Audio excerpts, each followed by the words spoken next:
Hi అండి, అందరికీ నమస్తే. Welcome back to our channel Dishita talks. ఈరోజు మన వీడియోలో కమ్మగా ఉండే దొండకాయ కర్రీ ఇలా ఒకసారి తప్పకుండా చేసి చూడండి.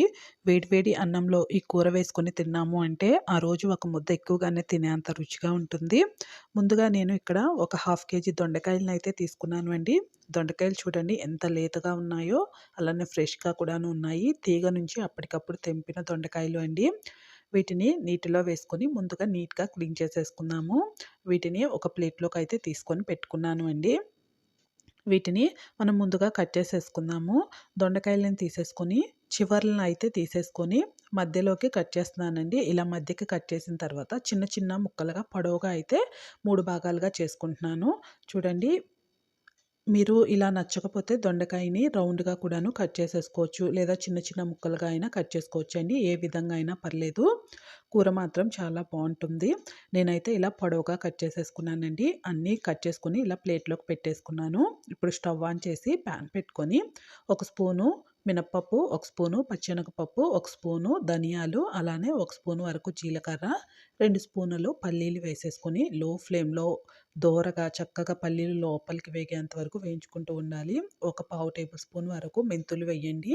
మెంతులు ఫ్లేవర్‌తో పాటు రుచి కూడాను చాలా బావుంటుందండి దొండకాయ కూరలో. ఇవన్నీ వేగిన తర్వాత ఒక చిన్న నిమ్మకాయ సైజ్ అంతా చింతపండు కూడాను వేస్తున్నాను. చింతపండు వేస్తే దొండకాయ కర్రీలో రుచిగా ఉంటుంది. మీకు నచ్చకపోతే స్కిప్ చేసుకోవచ్చు. వీటినన్నిటిని కూడాను చల్లార్చుకుందాము. ఇప్పుడు అదే ప్యాన్‌లో నేను మస్టర్డ్ ఆయిల్‌తో చేస్తున్నానండి.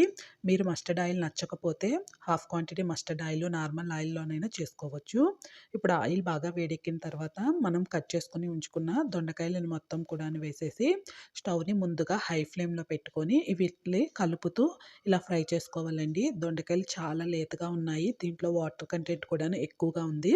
ఇలా మనం హై ఫ్లేమ్‌లో పెట్టి కలుపుతూ వేయించుకున్నామంటే కాస్త త్వరగా వేగుతుంది. మీరు ఇంకా సింపుల్‌గా చేసుకోవాలి అంటే దొండకాయలు కట్ చేసిన తర్వాత కాస్త ఉప్పు, పసుపు వేసి చేతితో పిసుకుతూ కలిపి వాటర్‌నన్నీ తీసేసి కూడాను ఆయిల్‌లో ఫ్రై చేసుకుంటే ఇంకా త్వరగా అయిపోతుందండి కర్రీ. చూడండి, కలర్ చేంజ్ అయ్యి కాస్త దొండకాయ వేగింది కదా! దీంట్లో కాస్త పసుపు వేసేసుకొని కలుపుకుంటున్నాను.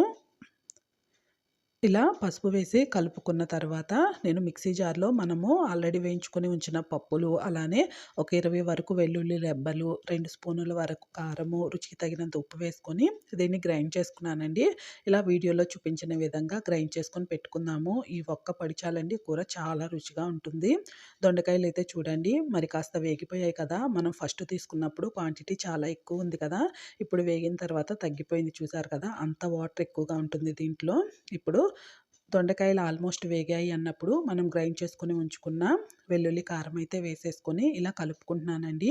ఈ కారం వేసిన తర్వాత స్టవ్‌ని లో ఫ్లేమ్‌లో పెట్టి మాత్రమే ఫ్రై చేసుకోవాలి, లేదా మాడిపోతుంది.